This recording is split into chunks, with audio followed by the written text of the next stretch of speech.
does everyone go to school for? What did you decide, or why did you decide that you want to go to school? Everyone's here to try and decide what it is that they want to do with the rest of their life. Some may already know, and others may not, and they're trying to find out, discover what it is that they want to do with the rest of their lives. I've known for quite some time, but you know, you kind of bounce through school, and my whole thing is like it's music, so that's my passion, that's what I love, and my desire is to be a producer, sell songs, to work with different artists, see the world, and school's kind of taken me longer than it's supposed to. I graduated back in 2005 and from high school, but I'm still here.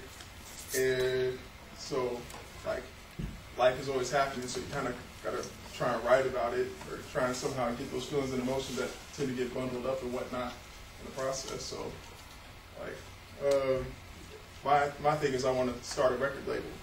And so in order to start a record label, the first part is you actually have to have music.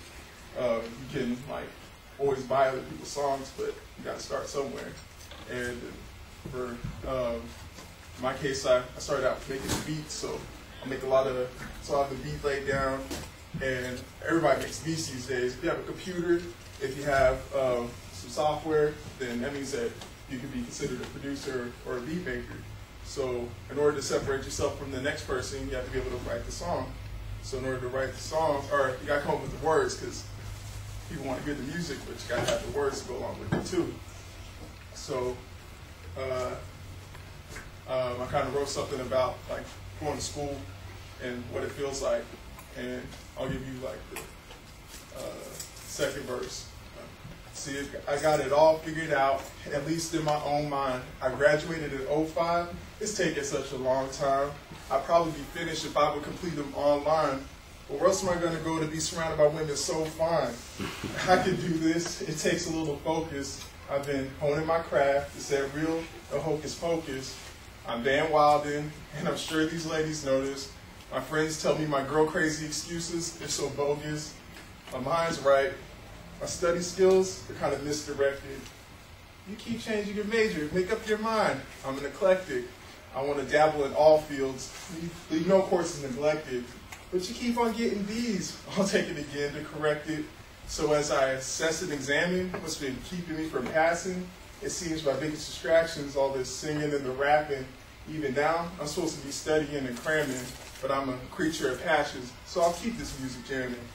And then, all right, so that's the combination. You take the music, and then you take the lyrics, and you put the two together, and you sell the song. There's a lot of people in the music industry today that they can make the beat, but they don't have a song, or they can sing, but they can't make the beat. So you put the two together, and then that kind of makes it easier to kind of push your product. Because in my case, my product are songs.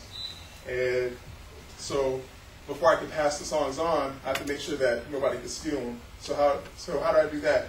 You start a record label. How do you start the record label? You have to go and, what do? You have to go make a small business. You got to apply for a small business like loan, or not loan, but like you have to send it into the state of California. You got to be like, all right, you fill out the form, you send it in, and then they send you something back saying that you can start a business now. You go to the bank and you're like, hey, can I get a loan? And they're like, yeah. And they say, all right, and they send you a card back. You're like, here, this is your company. And then you're like, okay. Now from there, you go sign up with the performing rights organization, and they're the people that make sure that, say you start getting your songs played. If you got like a song on the radio, then that means that you're gonna be getting super paid, because you know they play the same 10 songs on the radio all day, every day. So if that happens, there's something called royalties. In order to get those royalties, you have to register your songs through your company. And so the key to make sure that you get all that money, you got to be able to be like, all right, you signed your company up with the performing rights organization, like ASCAP.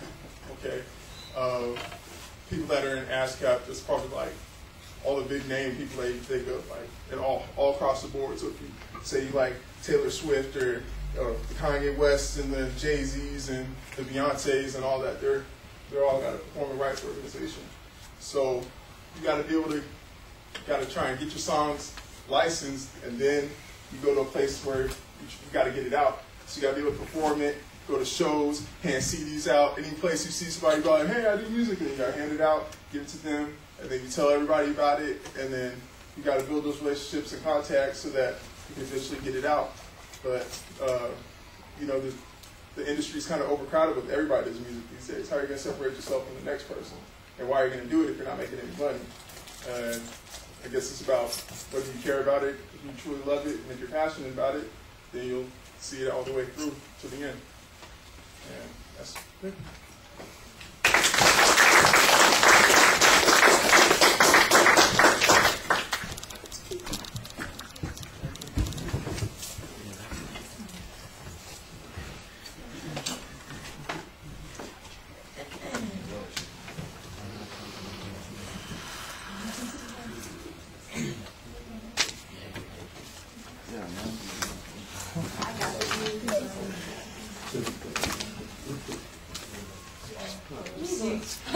Oh, come on.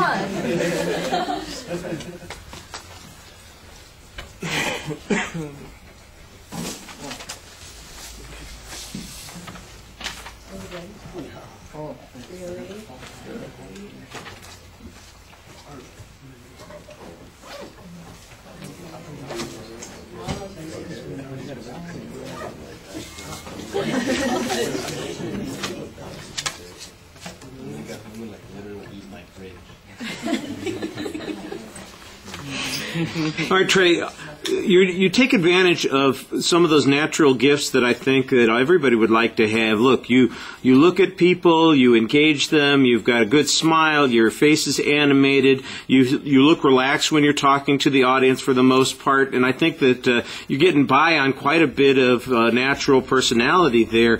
What you need to do is get that content a little bit more controlled. It sounds way too much like you're winging it most of the time, and you need to have some data, some information, some stories to go with this. It just seems like it's stream of consciousness stuff. I appreciated the best part of the speech, I think, is when you were sharing with us the rap, and you're telling us about putting the beat together with the rap. And I was thinking, okay, great. So we got all the lyrics. He's told us about the beat.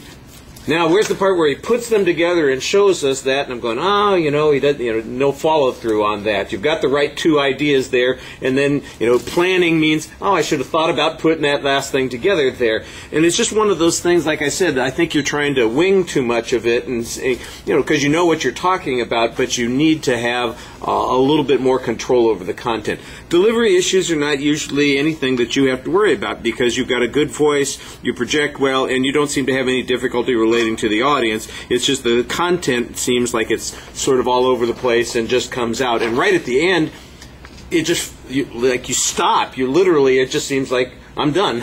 And it's not, there's no wrap up, there's no story. It just feels like, I've run out of things that I want to say and I'm going to stop here.